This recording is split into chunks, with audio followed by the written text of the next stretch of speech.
pour sa présence que nous pouvons déjà ou que nous avons déjà ressentie,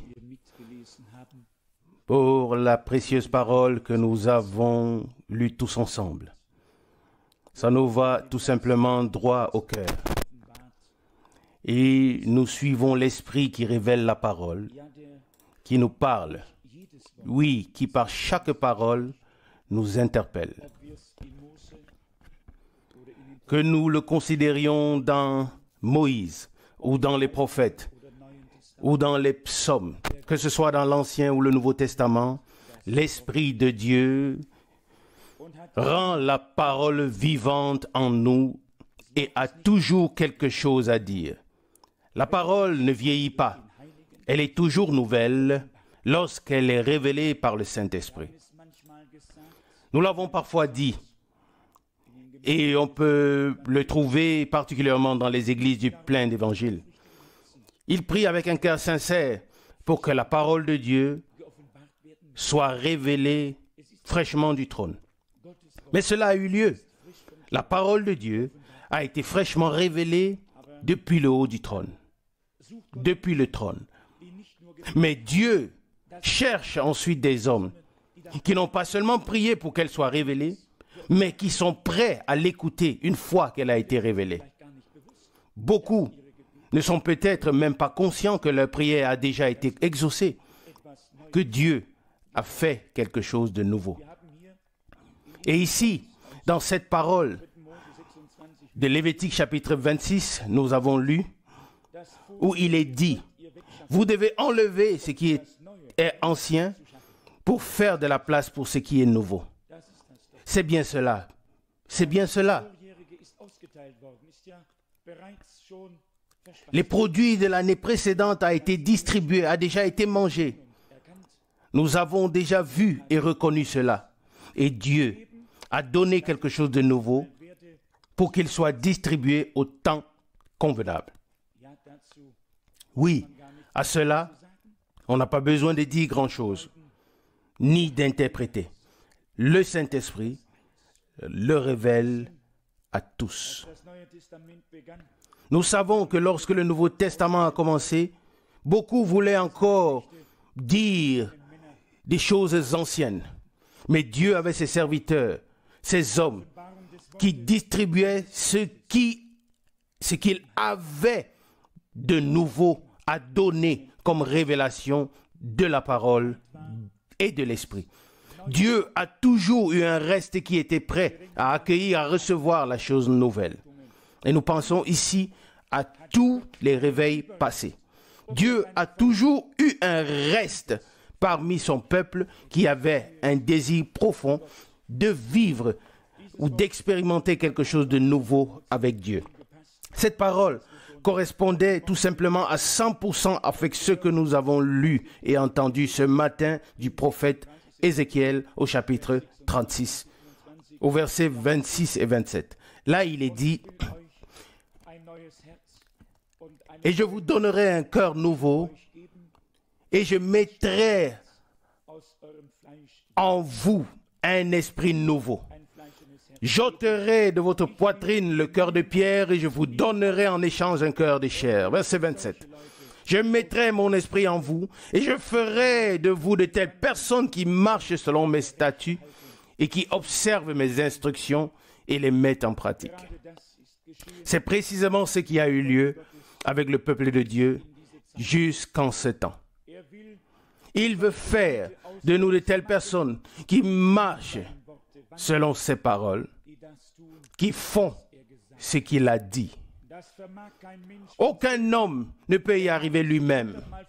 Qu'il puisse l'essayer 100 fois, il n'y arrivera pas, à moins que le Saint-Esprit n'ait pu créer quelque chose de nouveau, en sorte que notre volonté soit placée dans la volonté de Dieu et que nous aussi nous puissions dire, pas ma volonté, mais que ta volonté soit faite. Et sa volonté sera faite comme sur la terre comme au ciel. Le cœur d'un non-croyant est froid, il est dur, il est comme la pierre. Mais le cœur d'un croyant est sensible. Il accepte, il reçoit, il se réjouit de tout ce que Dieu fait, de tout ce qu'il dit, et de tout ce qu'il manifeste par grâce au milieu de son peuple. Je ferai de vous de telles personnes qui marchent dans mes voies, selon Ézéchiel 36, 27. C'est déjà la grande question de savoir si nous avons reconnu les voies de Dieu dans ce temps.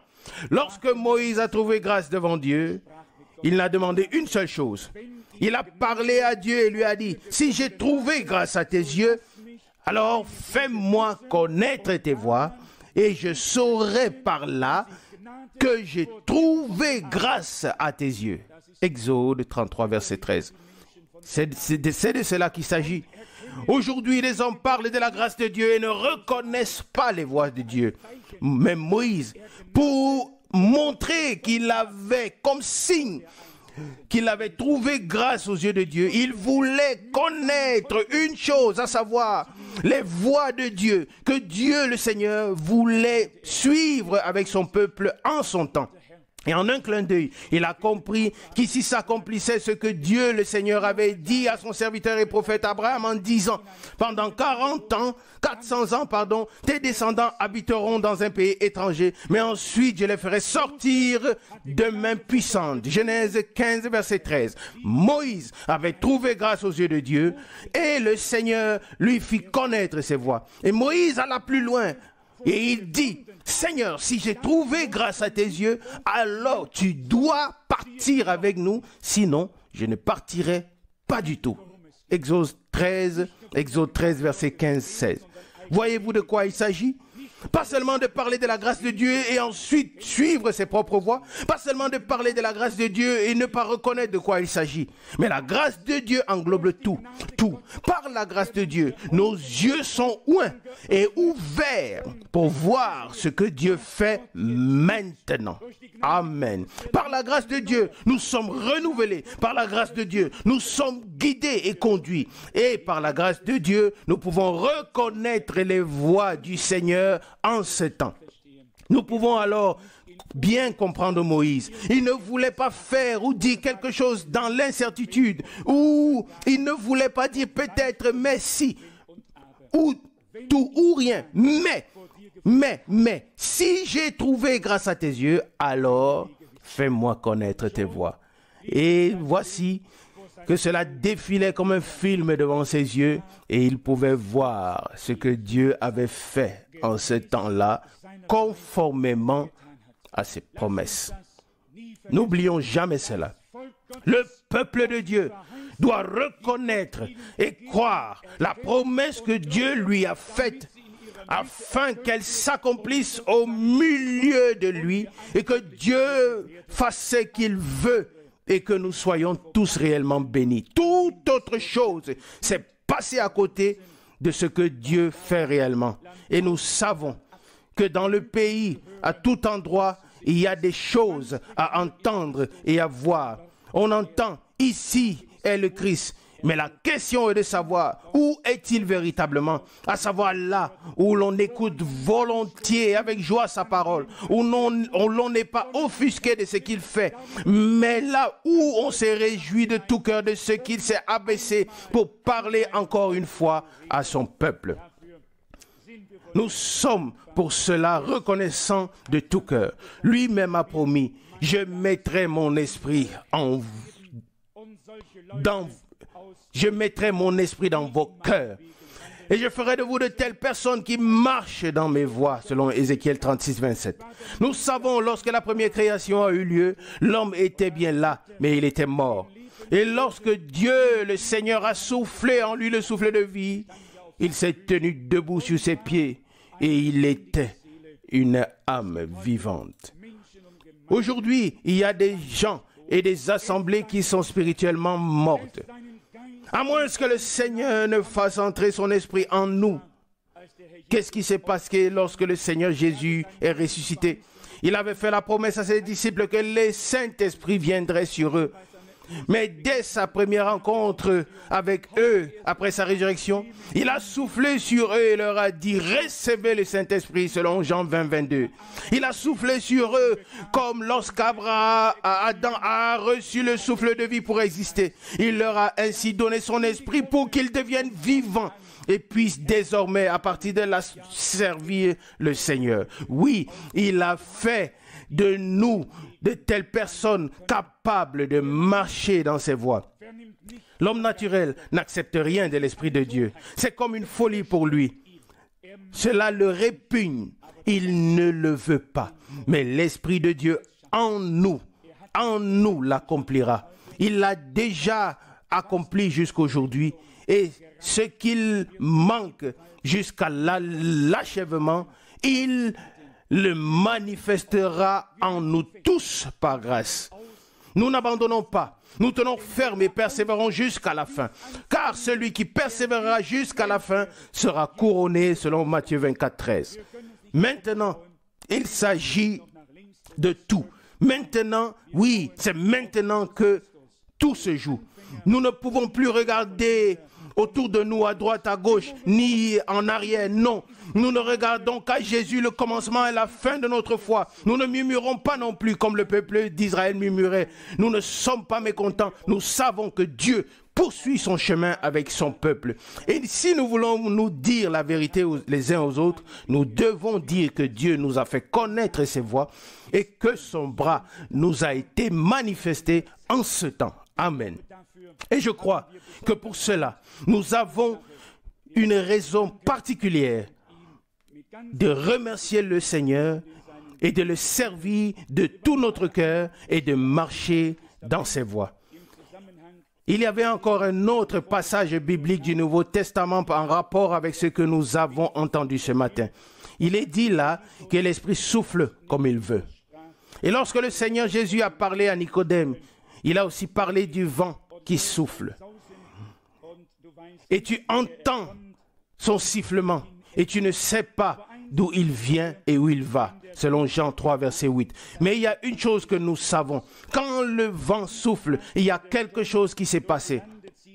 En ces jours où la tempête traverse le pays, on remarque, on entend, oui, tout ce qui se passe lorsqu'un tel vent souffle dans le pays. Et quand le vent de l'Esprit souffle dans le pays ou soufflera dans le pays, on entendra quelque chose. Alors l'un ou l'autre sera emporté ou sera saisi.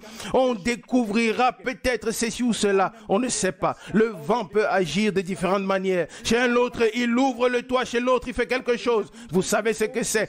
Partout, il se passe quelque chose de différent.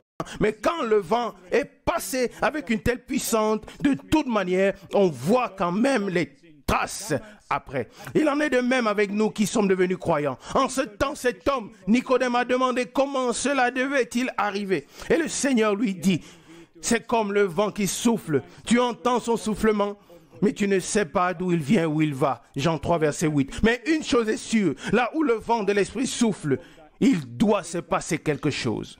Et il s'est passé quelque chose. À la Pentecôte, c'était un vent impétueux venant du ciel. Et on entendait, on voyait. Il s'était passé quelque chose parmi le peuple de Dieu. La même chose arrive ou se passe maintenant, en ce temps, avec nous. Et je me souviens d'un ou deux services divins. J'aimerais bien le vérifier s'il s'agit du même service. Lorsque Frère Branham prêchait, et alors qu'il priait, tout à coup, un tel grondement passa près de la plateforme et on entendit avec puissance. Et il a dit, le même Esprit de Dieu qui est descendu à la Pentecôte est descendu ici aujourd'hui et est venu sur toute l'assemblée. L'Esprit de Dieu agit encore de la même manière. Nous chantons en effet que l'Esprit de Dieu agisse encore une fois. Quand j'ai entendu ce chœur récemment en Inde, j'ai pensé, ça c'est la vérité. L'Esprit de Dieu agit encore une fois pour accomplir chaque parole partout. En tout lieu, l'Esprit de Dieu agit encore une fois. Puis j'ai pensé, à quoi cela nous sert-il si l'Esprit de Dieu agit encore une fois partout, s'il n'agit pas en nous? Alors directement, rapidement, nous avons ajouté un deuxième couplet au cantique qui dit « L'Esprit de Dieu agit maintenant en nous ». Amen. C'est le plus important. À quoi nous servirait-il que l'Esprit de Dieu agisse sur toute la terre et nous ne sommes pas impliqués dans cette action? Alors que Dieu nous fasse grâce, que personne n'endurcisse son cœur et que personne ne pense que nous ne savons pas ce dont nous parlons. Nous savons ce que nous disons. L'ancien devait être supprimé pour faire place à ce qui était nouveau. Et cela correspond à ce que dit le prophète de l'Ancien Testament, Ésaïe. Les prophéties précédentes se sont réalisées et j'annonce des choses nouvelles. Ésaïe 48, verset 5. Pourquoi? Dieu est un Dieu vivant. Il donne les instructions. Vous savez qu'au temps de Moïse, ce que le Seigneur avait promis à Abraham s'est réalisé et il fit connaître des choses nouvelles et cela se révéla au milieu de ceux qui croyaient en ce temps-là. Oui, qui croyaient en ce temps-là ce que Dieu faisait. Il est écrit qu'il y avait des ténèbres dans le pays d'Égypte, si épaisses qu'on pouvait les saisir, mais à Gozem, là où le peuple de Dieu était rassemblé, il y avait la lumière du jour et le soleil brillait de toute sa force et de tout son éclat. Il en est de même maintenant. Les ténèbres couvrent la terre et obscurcissent les peuples, mais sur le peuple de Dieu s'est levée la lumière éclatante et glorieuse. Pourquoi? Nous avons vu ce que Dieu fait en ce moment. Et il est dit par rapport à la première venue de Christ que le peuple qui habitait dans les ténèbres a vu la grande lumière. Matthieu 4, verset 16. Pourquoi? Jésus est la lumière du monde. Il a envoyé sa parole pour faire sortir tous ceux qui sont dans les ténèbres et les éclairer. Oui, le prophète l'a résumé avec les paroles suivantes. Je ferai de vous des personnes qui marchent dans mes voies. Ézéchiel 36, verset 27. Pour cela, on n'a pas besoin d'explication ou d'interprétation. De personnes, de telles personnes qui marchent dans mes voies. Si nous avons trouvé grâce devant Dieu, nous pouvons prier. Seigneur, s'il en est ainsi, alors fais-moi connaître tes voies. Montre-moi ta voie, afin que je puisse y marcher. C'est ainsi. Dieu nous a montré sa voie avec son peuple dans ce temps. Amen. Et sur ce chemin, et c'est sur ce chemin qui mène à la gloire, que nous marcherons jusqu'à ce que nous passions de la foi à la vue. Vous savez, nous sommes si reconnaissants pour ce que Dieu a fait dans ce temps, particulièrement pour l'envoi de son serviteur et prophète. Mais une chose m'a particulièrement frappé les dernières semaines aux États-Unis. On ne peut pas toujours présenter un homme, même si Dieu l'a utilisé d'une manière si puissante. On devrait se concentrer sur le sens et le but pour lequel un tel homme de Dieu a été envoyé. J'ai utilisé cet exemple. Dans le monde anglo-saxon en particulier, on a la notion de la présentation. On ne connaît pas un homme à moins qu'il n'ait été présenté quelquefois avant qu'on puisse faire vraiment sa connaissance. Et j'ai dû dire qu'il ne servait à personne de se présenter continuellement et de dire ça c'est frère Franck, ça c'est frère Franck et encore et encore. Une seule fois suffit. On présente une personne et on s'attend ensuite à ce que tous aient compris ce qui a été dit. On ne peut pas simplement présenter. On doit venir au point qu'un homme de Dieu a été envoyé pour ramener les cœurs des enfants de Dieu à la foi originale de nos pères et pour enlever tout le reste de la table afin que la table soit à nouveau dressée avec la parole révélée par Dieu pour ce temps. Et alors on n'a pas toujours besoin de dire prophète derrière et devant, mais plutôt ce que Dieu a dit et fait dans sa sainte parole. Et Dieu fait de nous de telles personnes qui marchent ensuite dans ses voies. C'est une grande différence. Que l'on dise sans cesse, avez-vous déjà entendu, n'est-ce pas? Cela aurait été la même chose qu'autrefois quand Jean apparut. Et si les disciples n'avaient pas compris que l'histoire du salut avait continué, et s'ils avaient continué à dire, écoutez, nous voulons vous parler aujourd'hui de Jean-Baptiste. Leur tâche n'était pas de parler de Jean-Baptiste. Leur tâche consistait à reconnaître le chemin de Dieu et d'y marcher. Amen. Dieu avait tous ses serviteurs, mais il n'est pas resté sur place. Mais il a continué plus loin. Jean avait son ministère et ceux qui vivaient en ce temps le suivaient et se réjouissaient. Et il pouvait dire, l'ami de l'époux entend le cri de joie de l'épouse et dit, cette joie qui est la mienne est maintenant parfaite. Il faut qu'il croisse et que je diminue. Jean 3, verset 29. Et même lorsque certains des disciples de Jean n'avaient pas encore compris que la parole s'était faite chair, alors il a dû les renvoyer en leur disant, allez demandez-lui vous-même si c'est lui ou non, ou si nous devons en attendre un autre. Il y a des gens qui disent que Jean a douté. Si quelqu'un trouve dans la Bible que Jean a douté, qu'il puisse me le lire, Jean était un homme rempli du Saint-Esprit dès le ventre de sa mère. Il savait qui était Christ et il a dit, voici l'agneau de Dieu qui ôte le péché du monde. Jean 1, verset 29. Mais il y avait encore quelques-uns qui s'accrochaient à lui, qui n'avaient pas encore compris que son heure était venue.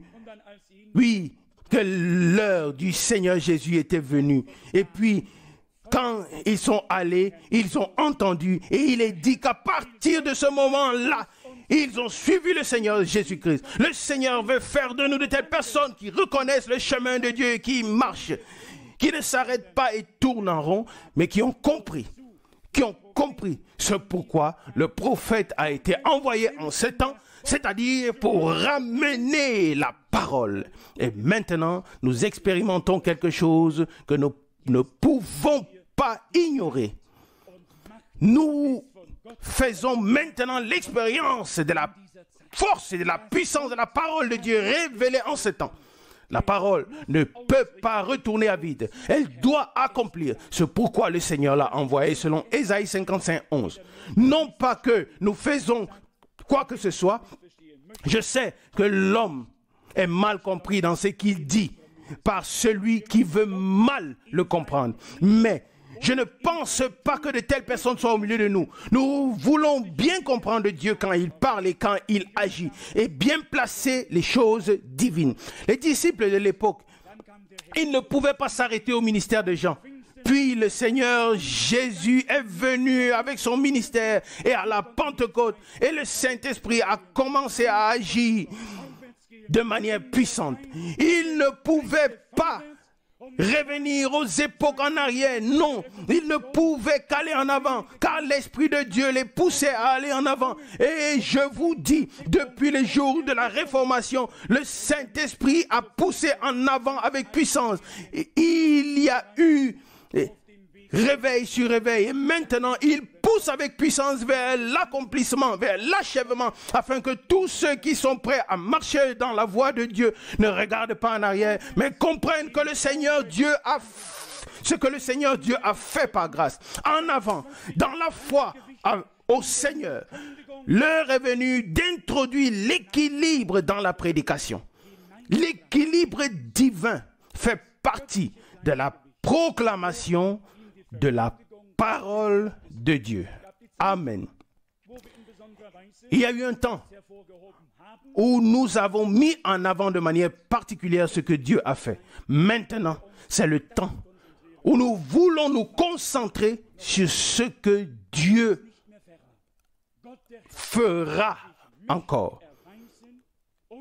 Et cela n'est plus très loin. Le Seigneur Dieu se manifestera puissamment parmi son peuple, parmi ceux qui ont compris à quoi sert le ministère d'un prophète et ce qui devait être manifesté par ce ministère en ce temps. Notre objectif, notre attention sont uniquement tournés vers Jésus-Christ, notre Seigneur et Sauveur. C'est lui qui marche au milieu des 7 chandeliers d'or. Et nous le savons, selon la révélation d'Apocalypse. Et nous nous réjouissons de prendre part à ce que Dieu fait. Dieu veut faire de nous de telles personnes qui marchent dans ses voies, qui ne regardent pas en arrière, mais qui vont de l'avant pour atteindre le but. Comme quelqu'un l'a prié, nous croyons que le Seigneur Jésus reviendra très bientôt. Mais nous ne fixons pas de temps, pas d'année. Mais nous voulons simplement trouver grâce devant le Dieu Tout-Puissant et que nous soyons préparés comme il lui plaît. Et quand il reviendra, comme le dit l'un des scribes dans un des évangiles, que ce soit le matin ou la nuit ou le soir, que le Seigneur vienne, qu'il nous trouve éveillés et prêts à entrer avec lui dans la gloire céleste. Je vous donnerai un cœur nouveau et un esprit nouveau. Amen. Ézéchiel 36, 26. C'est ce que le Seigneur a fait par grâce. Et seul celui qui est vraiment renouvelé aura fait place pour la chose nouvelle que Dieu a fait. Sinon, nous reviendrons toujours à l'ancien. Je suis tout à fait honnête avec vous tous. Lorsque nous avons d'abord appris à connaître le ministère de Frère Branham et que nous avons entendu parler des vérités bibliques et aussi du baptême biblique, alors j'ai toujours voulu revenir à l'ancien. Je me suis dit, Seigneur, tu m'as béni, tu as été avec moi, alors le baptême doit avoir été juste. Même s'il n'était pas juste, alors je dois quand même avoir été juste, même s'il n'était pas juste. Vous voyez ce que je veux dire, n'est-ce pas? J'ai toujours voulu revenir à l'ancien et pour me servir d'excuse. Mais le jour est venu où j'ai dû comprendre qu'on ne peut pas s'accrocher à l'ancien et recevoir la chose nouvelle. Amen. Il faut lâcher pour pouvoir saisir l'un pour pouvoir saisir l'autre. La plupart des personnes ont les deux mains pleines et luttent contre l'ancien. Excusez-moi, Vous voyez ce que je veux dire. Et ensuite, ils veulent recevoir la chose nouvelle. Ils ne peuvent rien recevoir de nouveau à moins qu'ils n'aient laissé tomber l'ancien. Ils auront ainsi les deux mains libres pour saisir la chose nouvelle. Il en est ainsi dans ce temps. Dieu a fait la grâce de venir à lui les mains vides et de dire, Seigneur, notre Dieu, tu as fait emmagasiner pour ce temps une nourriture nouvelle et vivante. Ta parole glorieuse est révélée pour ce temps. Et nous voulons le recevoir de tout notre cœur et de toute notre âme. Il y a beaucoup de choses comme le thème de la divinité et beaucoup de vérités bibliques. On a d'abord toujours voulu revenir à l'ancien en disant, oui, tu as cru cela pendant tant d'années, tu l'as prêché toi-même et maintenant qu'en est-il? On y a cru soi-même et l'on a prêché soi-même. À quoi sert tout cela si l'on n'a pas été éclairé par le Saint-Esprit? C'est pourquoi il est nécessaire que tous ceux qui veulent aller de l'avant avec Dieu mettent un terme à tout ce qui est ancien et à tout ce qui leur est propre et disent, Seigneur, à partir d'aujourd'hui, je veux te servir de tout mon cœur, de toute mon âme. Vous savez, j'ai déjà baptisé je ne sais combien de personnes au nom du Seigneur Jésus-Christ. Je n'étais pas encore moi-même baptisé de la sorte. On est parfois un peu abattu. On ne le remarque même pas. Et j'étais 100% convaincu que c'était uniquement biblique. Tout à coup, je me dis, mon Dieu, qu'est-ce que tu as fait? Tu prêches à tous les autres qu'ils doivent être baptisés au nom du Seigneur. Alors ensuite, j'ai très vite trouvé le chemin vers l'eau. Oui, j'ai trouvé le chemin vers l'eau. Dieu doit d'abord nous aider tous à reconnaître que nous devons laisser ce qui est ancien. Nous devons faire de la place des choses nouvelles. Tous compris? L'avons-nous tous compris? Amen. De la place pour la chose nouvelle. L'ancien, oui, il est même écrit de l'ancienne alliance que le Seigneur a fait une nouvelle alliance. Et quand la chose nouvelle vient, l'ancien est passé. Elle a rempli son devoir. Le sens et le but ont déjà été. Et nous voyons alors que le Seigneur crée quelque chose de nouveau par grâce. C'est ce qui s'est passé à chaque réveil. Dieu a fait quelque chose de nouveau et tous ceux qui étaient prêts à le recevoir ont été nouvellement bénis et ont été conduits plus profondément dans la parole et se sont réjouis dans le Seigneur leur Dieu. C'est ce que nous avons dû faire, nous aussi, dans cette génération. Nous, comme nous l'avons lu dans Lévitique ici, il fallait faire de la place pour quelque chose de nouvel. Louange et remerciement au Seigneur. Que Dieu nous bénisse en cette heure de cet après-midi. Peut-être devrais-je encore dire, il m'est venu à l'esprit que nous avons aujourd'hui une possibilité de baptême. Nous avons déjà eu un baptême hier en ce lieu. Mais peut-être il y a encore des gens ici aujourd'hui qui ne savent pas s'ils pourront être ici une deuxième fois très bientôt. Peut-être que Dieu veut que vous fassiez preuve aujourd'hui d'une obéissance totale en action dans ce lieu. Il faut pouvoir tirer un trait sur tout ce qui est ancien pour pouvoir recommencer à zéro. Avec Dieu, tout recommence. On ne peut pas emporter avec soi le vieux levain. Le Seigneur dit, voici, je fais toutes choses nouvelles. Et Paul écrit aux Corinthiens, 1 Corinthiens chapitre 5, un peu de levain et toute la pâte est gâtée. Ne gâchons pas une nouvelle fois la pâte sucrée et de l'honnêteté et de la vérité. S'il y a parmi nous des personnes qui n'ont pas encore été baptisées bibliquement au nom du Seigneur Jésus-Christ, vous en avez la possibilité aujourd'hui. Et il ne devrait pas être difficile pour une personne de se classer, de le voir bibliquement. Quand le Seigneur Jésus dit, baptisez-les au nom du Père, du Fils et du Saint-Esprit, selon Matthieu 28, 19, la première question est tous de même de savoir quel est ce nom. Est-ce vrai ou non? Le Père père, je le suis. Vous le savez parce que j'ai des enfants. Je suis fils parce que j'ai un père. Je suis un mari parce que je suis marié. Mais ce n'est pas mon nom. Le nom n'est pas un titre et pas une désignation. Le nom est une chose. Dieu est Père dans le ciel. Il s'est révélé comme Père sur la terre et dans le Fils et en nous par son Saint-Esprit. Mais, ce même Dieu qui s'est révélé comme Père, Fils et Saint-Esprit s'est aussi révélé dans un nom dans le Nouveau Testament. Et ce nom est au-dessus de tout nom et il n'y a pas de salut en dehors de ce nom, du nom de Jésus-Christ selon Actes 4, verset 12. Et c'est pourquoi tous les hommes ont été baptisés au nom du Seigneur Jésus-Christ. Juifs, grecs, païens, tous ont été baptisés dans ce nom, étant conscients que c'est le nom dans lequel Dieu s'est révélé comme Père, Fils et Saint-Esprit. C'est très simple.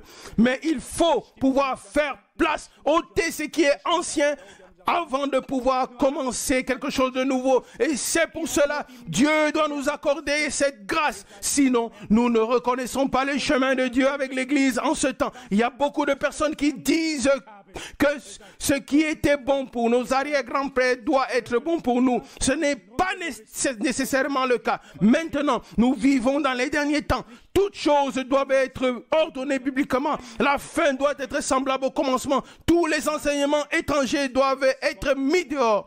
Déjà, dans le premier âge de l'Église d'Éphèse, il est dit, tu les as éprouvés, tu as éprouvé ceux qui se disaient apôtres et qui ne le sont pas, et tu les as trouvés menteurs selon Apocalypse 2, verset 2. Pourquoi? Oui, ces hommes sont venus et ont dit, nous aussi, nous sommes des apôtres, n'est-ce pas? Alors ils ont écouté une fois brièvement, et ce n'était pas vrai ce qu'ils disaient, ce n'était pas vrai. Et quoi? Ils les ont dit, retirez-vous, vous êtes de faux apôtres, vous n'avez que le masque des apôtres. Vous n'êtes pas des envoyés par le Seigneur, sinon vous prêcheriez ce que les apôtres du Seigneur ont prêché. C'est pourquoi ils ont tous tout de suite su. Si nous n'avons pas besoin d'écoute, ils ont tout de suite su. Ici, nous n'avons pas besoin d'écouter plus longtemps. Ils leur ont arraché le masque et ont dit, allez donc votre chemin. Vous ne pouvez pas rester ici. À l'époque, ils voulaient encore entendre les paroles pures et saintes de Dieu. La mesure, le critère est la parole de Dieu seul. Il ne peut pas en être autrement. C'est la mesure. C'est cela que c'est à cela que tout est examiné. Et tout homme qui est de Dieu doit proclamer ce qui a été proclamé dans la Bible. Nous devons baptiser comme les apôtres ont baptisé, n'est-ce pas? Nous n'avons pas autre chose. Oui, nous n'avons pas autre chose. Ou Dieu fera-t-il quelque chose d'autre avec nous? Non. Retour à la parole, retour au modèle des Saintes Écritures. Il nous fera toutes ces choses, oui, en chacun de nous. Il fera toutes ces choses en chacun de nous de la bonne manière. Toutes les choses que nous faisons doivent être en accord avec la parole de Dieu. Et alors le Seigneur nous bénira, nous fera connaître et nous fera distribuer les choses nouvelles par grâce. Amen. Ich bete um ein neues Leben.